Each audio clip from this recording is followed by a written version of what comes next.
MGN রেগা প্রকল্পের অধীনে রাস্তা নির্মাণের কাজ শুরু হলেও কয়েক গাড়ি মাটি ফেলার পর আর কোনো দৃশ্যমান অগ্রগতি হয়নি। অথচ সম্প্রতি প্রকল্পের বরাদ্দ অর্থ তোলার অভিযোগ সামনে আসতেই প্রশ্নের মুখে পড়েছে পুরো প্রকল্প। এই অভিযোগকে ঘিরে চাঞ্চল্য ছড়িয়েছে রামকৃষ্ণনগর বিধানসভা কেন্দ্রের গামারিয়া গ্রাম পঞ্চায়েতের ৮ নম্বর ওয়ার্ডে।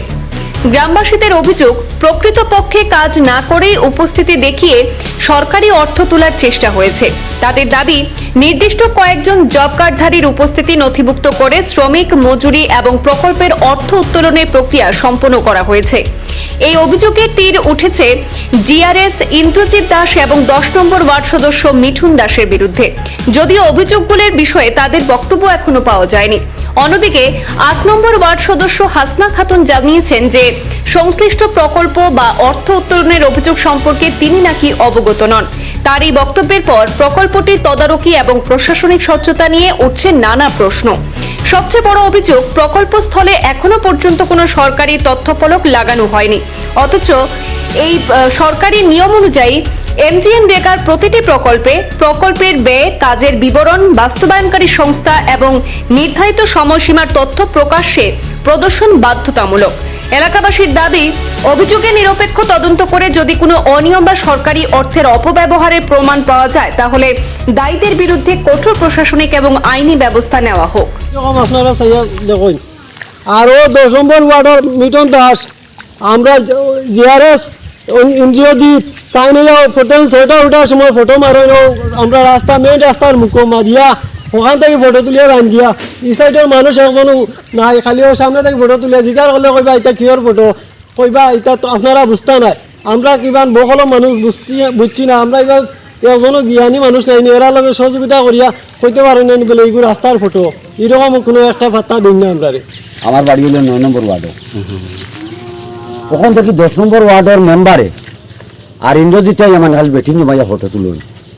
আর এই রাস্তার খামটা হয়েছে অন্তত ওকে ৬ মাস আগে, যে ৬ মাস আগে মনে করুন টাক দিয়া কয়েক গাড়ি মাটি ফেলাইছেন জায়গায় জায়গায়, ফেলাইয়া মানে বালি ছিটাইছে। আমার জমিনও মানে গেছে গায়ে ৩ দিন ধরে খালি জমিনে মাটি তুলিয়া। আমার কত হলো কতটা, আজকে এখানে ফরেস্ট জানলাম ১২.৫ লাখ টাকার মতো মানে এখানে স্যাংশন। এখানে কোনো সাইনবোর্ড নাই, পাবলিকের অন্দর করে রাস্তা করে সাইনবোর্ড না মারিয়া এখানে মাঝখানে ওই ধরনের অবস্থা কতটা। আজকে ৮ তারিখে আমি ইয়ে পাইছি, ৯ তারিখে ইয়ে পাইছি, আজকেও মানে বেটিন জমিতরা মানে তারা ইয়মিত করি। আজকে ৬ মাস আগে খাওয়া চললো, আর এখন কেয়ার ফটো নেয় ১০ নম্বর ওয়ার্ডের মেম্বার আর ইন্দ্রজিতে আইয়া। আমার কথাটা হইলো ওখান যে বর্তমানে যে টাকাটা আমরা শুনি আর পাবলিকে ডিসি আর সরজমিন ইনকাম করে উপযুক্ত পাবলিকের খাত জেলা হয় ওভাবে করে দেওয়া, না হলে যেভাবে লাগছে মানে এটা দুর্নীতির চরম সীমা হয়ে গেছে। এই যে দুর্নীতি যেটা হয়েছে মানে চরম সীমা হয়ে গেছে, ওয়ার্ড দেখানো, কাম করে দেখানো, যদি বুঝতাম কাজটাও ঠিক মতো করে, কোনোখানো ১ ইঞ্চি মাটি পড়ছে, কোনোখানো আধা ফুট মাটি পড়ছে, ওই ধরনের করিয়া শিখিয়া মানে ওই সারা টাকা আত্মসাৎ হয়ে যায়। এই আত্মসাৎ হওয়ার কারণে আমরা উদ্দেশ্য হইল গিয়া ডিসির কাছে এটার উদ্দেশ্য করিয়া ডিসি সরজমিন ইনকোয়ারি করিয়া কত পরিবার মানুষ বিভ্রান্ত হচ্ছেন, বাচ্চারা স্কুলে যাইতে পারত না, মানুষ বাড়িতে না, গুলিয়ে যাইতে পারেন না, ওই ধরনের মানে বিভিন্ন আছেন মানুষ। এই বিভিন্ন থাকার কারণে আমরা আপনার কাছে কইয়া যে মিডিয়ার মাধ্যমে ডিসি ভাইয়া আমরা ওটা ইনকোয়ারি করবো, ইনকোয়ারি করে উপযুক্তভাবে ওটা যেটা কাজ হয় কাজ করাইয়া দেখুন।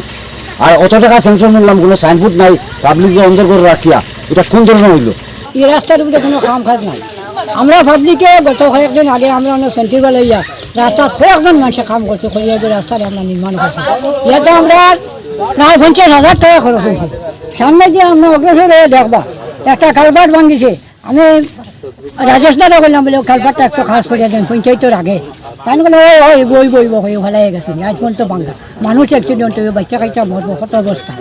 এখন আমরা এই রাস্তা সম্বন্ধে আমার রাস্তা আটিতে পারি না, স্কুলে হরতাম যাইতে পারত না, এখন মানুষ যদি বিপদে পড়ে যাইতে পারতো না, ডেলিভারি হইলে যাইতে পারতো না, যে কোনো অসুবিধা হইলে আমরা যাইতাম পারি না, ওটা আমরা ওটার একটা ব্যবস্থা।